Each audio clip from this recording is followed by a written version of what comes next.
From Dodge City and in the territory on west, there's just one way to handle the killers and the spoilers, and that's with a U.S. Marshal and the smell of Gunsmoke.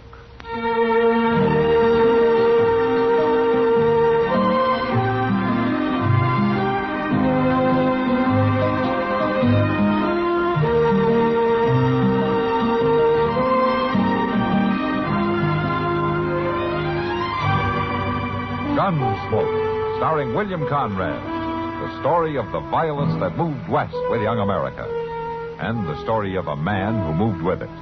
I'm that man, Matt Dillon, United States Marshal. The first man they look for and the last they want to meet.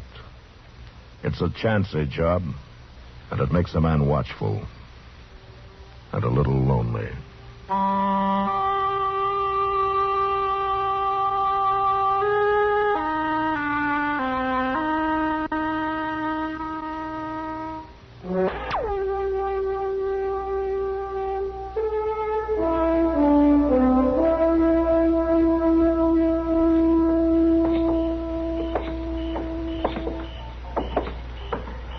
Mr. Dillon, I sure would feel a lot safer. We had Brad Kyler locked up there in jail like his brother. Yeah, so would I, Chester.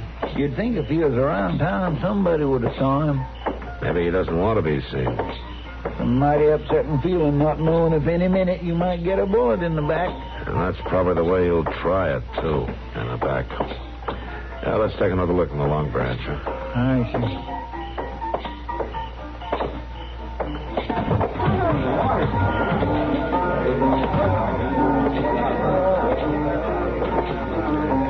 Hello, Matt. Chester. Hi, Kitty. Have you caught Brad Kyler yet, Matt? Haven't even found a trace of him, Kitty. Seems to me you could make his brother talk. Not so far. You got him locked up in jail. Isn't there some way of forcing him?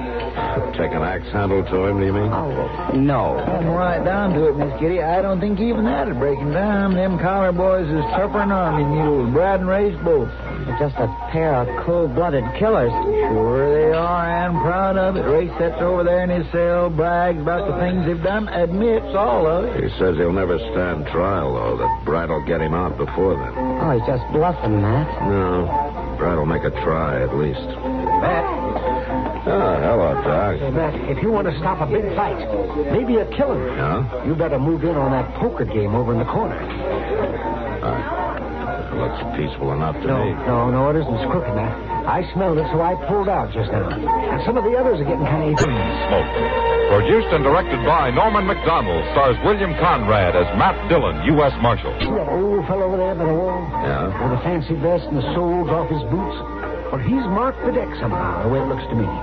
You know who he is, Doc? No, I know. He's a stranger in town. Claims he's a big-time stage actor back east. But I think he's mostly hot air and bad whiskey. All right, mister. This has gone far enough. There it is, Matt. Yeah. You've been winning all you fired regular for suit me, mister. I beg your pardon, my dear sir. Now, don't high-talk me, you fancy do. All right, Ben, all of you. Take it easy now. Now, what's the trouble? Now, this man's been cheating on us. That's the trouble. Sir, may I ask if you represent the law here? I'm the U.S. Marshal, yeah. Who are you?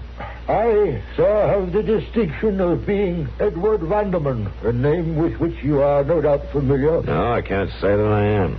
Then may I inform you, Marshal, that I am the Edward Vanderman who has trod the boards for lo these many years before the crowned heads of Europe, always to the wildest acclaim. That's very interesting. 23 weeks as Hamlet at the Covent Garden Music Hall. 31 weeks in the unforgettable role of Macbeth. All right, but what about this poker game? Was a ridiculous accusation. I had the impression I was playing with gentlemen instead of these coughing, haggling creatures. Let me have him, Marshal. Just let me and the boys take him out back for just 5 minutes. How do you know he was cheating, Ben? He was cheating. We all know it. Look at these cards. Nicked and clipped and cornered, every one of them. And he's been working them over for the last hour. His luck's been getting better all the time. How about his table stakes there? Most of that yours? Most all of it. He had only $5 to start with. All right, then keep it and split it up however you figure. Come on, Vanderman. I beg your pardon, Come sir. on outside. Now move. Out this door. Come on, Chester. Yes, sir.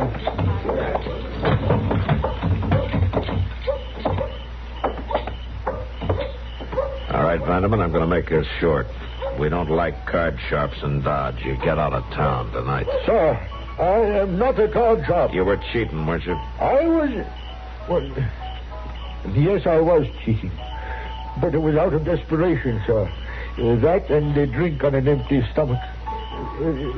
Marshal, I can't get out of town. Oh, why not? Well, to put it quite simply, sir, I am broke. What? A matter of unfortunate investments, you might say. At any rate, Dodge City is the end of the line. I haven't a cent, and as you can see, I'm not very well equipped for walking. When did you eat last? Oh, approximately 24 hours ago. All right. Chester, take him over to the jail and give him some of that stew that you made. He can sleep on the cot tonight, and maybe we can figure out something in the morning for him. Okay, Mr. Dillon. Oh, Marshal, you have not only earned my undying gratitude, but I promise I will never crimp another deck as long as I live. Furthermore, you may call me Edward. All right, Edward. But you should save your gratitude until you taste that stew at Chester's.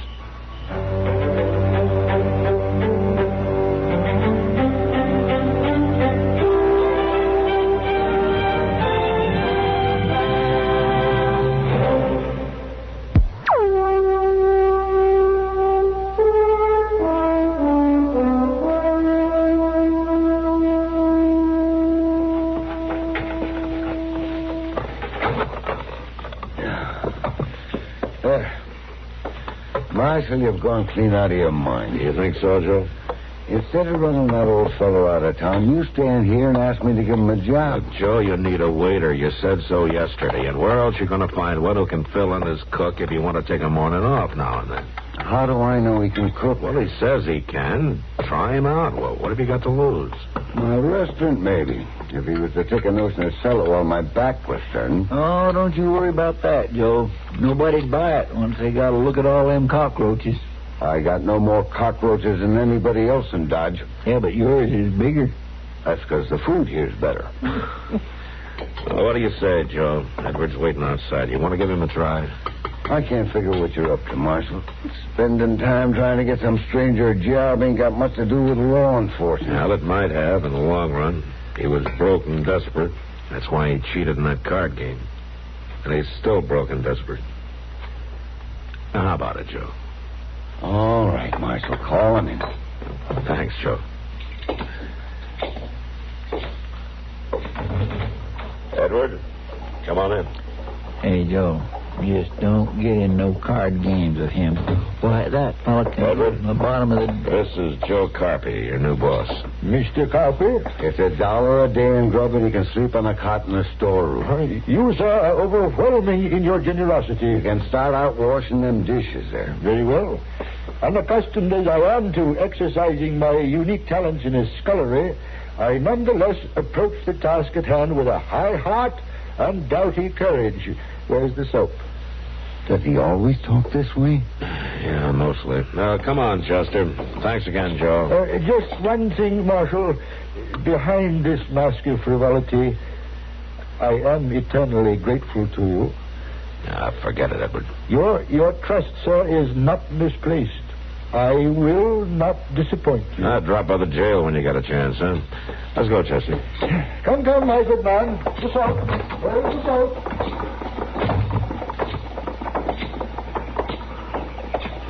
What's the matter, Chester? You don't look too happy. Aren't you glad he got the job? Well, yes, sir, but I just suddenly remembered Brad Kyler. You ain't forgot about him, have you? Chester, when a man like Kyler's gunning for you, you don't forget it too easy.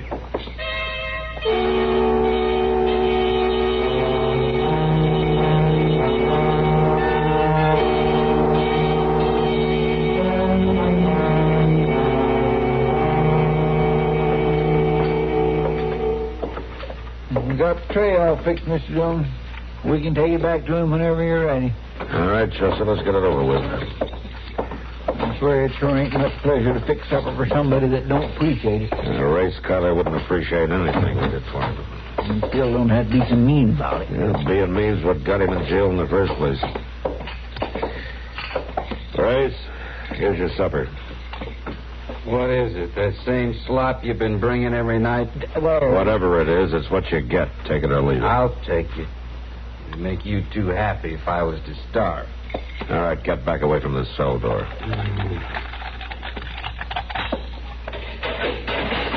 All right, Chester, set it inside.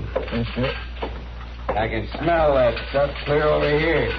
by golly, tomorrow night I'm going to cook you grits. Tomorrow night I may not be here. All right, Chester, come on. You'll be here, Race, until the day you stand trial. Maybe my brother will have something to say about that. No? Well, he's had plenty of time to say it. What's keeping him? He'll be here. Don't worry. Before we leave town, we're going to get you, Marshal. You'd do that, Race. Come on, Chester. You'll find out. You just wait. I declare that's the honest human being I ever seen. Yeah.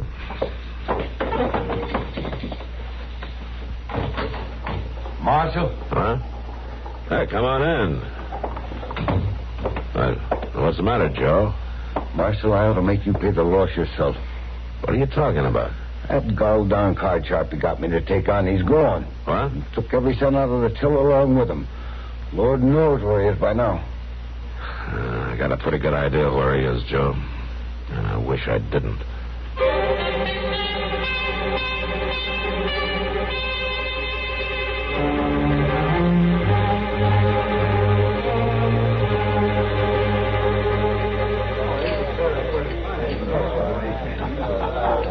Yeah, here, Matt. Whooping it up down there by the end of the bar. Edward, come on in. Hey, Joe, just don't get in no card games. Huh? Joe Carby. No. After you got him the job? Well, I should have known better, I guess, but I hate to see a man down and out pushed against a wall. I'm sorry, Matt. Well, I'll see you later. No. All of you. A toast, gentlemen. Toast to the royal blood of the House of Barleycorn. All right, I'm sorry. Edward, the party's over. Oh, dear me. The Sheriff of Nottingham. Yes, indeed. Come on, let's go. No, wait, Marshal. This is merely a natural misunderstanding which I can explain quite easily if you'll only permit me. Don't bother. But I feel it's the least I can do under the circumstances. Only one moment, Marshal. If you will listen to me. All right, let's hear it. I accepted my menial role this morning with proper humility, Marshal. And throughout the long day, I labored diligently, conscientiously, gratefully, humbly. Then, as eventide drew nigh, in Master Carpy's cupboard, I found a bottle. So? I looked, I sniffed, I tasted, I imbibed, and morality and ethics were flung to the winds. As I warn you, drink is my weakness. On an empty stomach, so you said. Well, I neglected to add that a precisely similar effect occurs on a full stomach. I'm sorry, Marshal. Come on, let's go. No, wait. I was quite sincere this morning when I promised not to fail your trust, Marshal. Nonetheless, I did fail it. There is no excuse, of course. I suppose that I really should face the fact that I'm just a bit on the worthless side. I'm inclined to agree with you, Edward. I'd get back away from this cell door.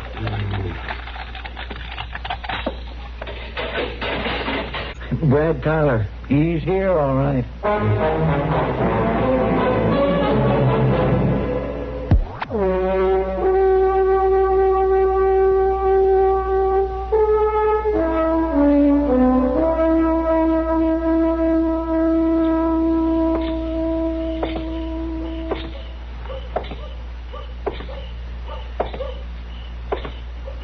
What? Who is it? Hello, Doc. Can't you find any place to loaf except in front of the jail? Well, with you and Brad Kyler on the prowl for each other, I figure I might as well just wait right here until one of you needed me. Yeah, you're wasting your time, Doc. I can't find a hide or hair of him. He's here in town somewhere. Folks have seen him. And I'm not one of them, though. Come on in. Chester. Has he got it locked? Yeah, I guess so. Chester. Who is it? It's me, Chester. Open up. Oh, all right. Just a minute.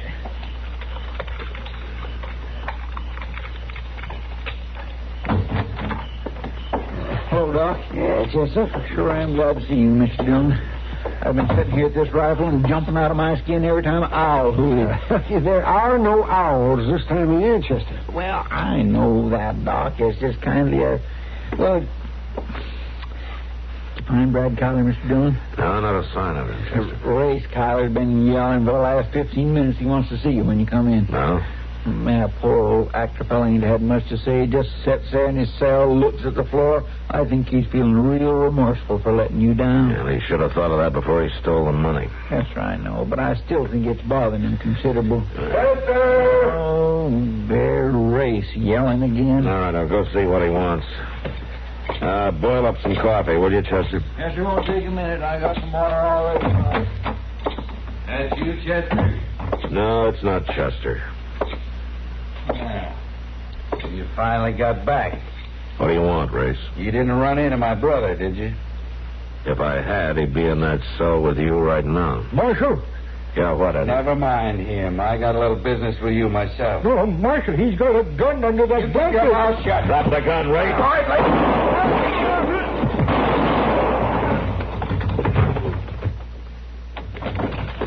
You all right, Mr. Dillon? Yeah, I'm all right, Chester. Get the cell keys. Yes, sir. Take it easy, Edward. His brother came outside, through the garden in, through the cell window a little while ago. Don't try to talk, Edward. Which one first, Matt? Never mind, Race. I had to kill him. Here, let me get the cell. Marshal? Yeah, I'm right here, Edward. All right, Doc, see what you can do for him. Race planned to shoot you. Said he'd kill me if I'd warned you. Yeah, but you did warn me, Edward. It's no use, Matt. His brother is waiting. 2 horses, north end of River Bridge. I'll get him. You trusted me, Marshal. Nobody has for a long time. Funny, never much good at living, but on the stage, I was always very good at dying. Death scenes, they were always my best.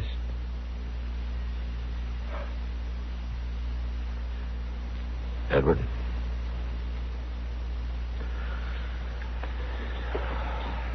That's it, Matt. He knew Race would shoot him, but he still warned me. I don't know, Doc. Maybe he was worthless, but like he said, he was pretty good at dying.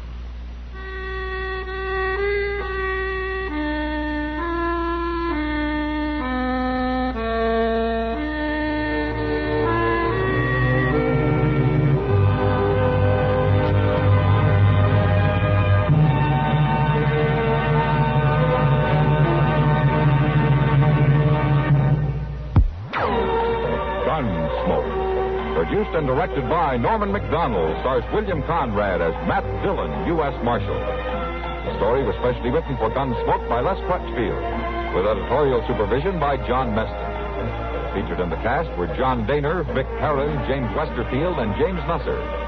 Harley Bear is Chester, Howard McNear is Doc, and Georgia Ellis is Kitty.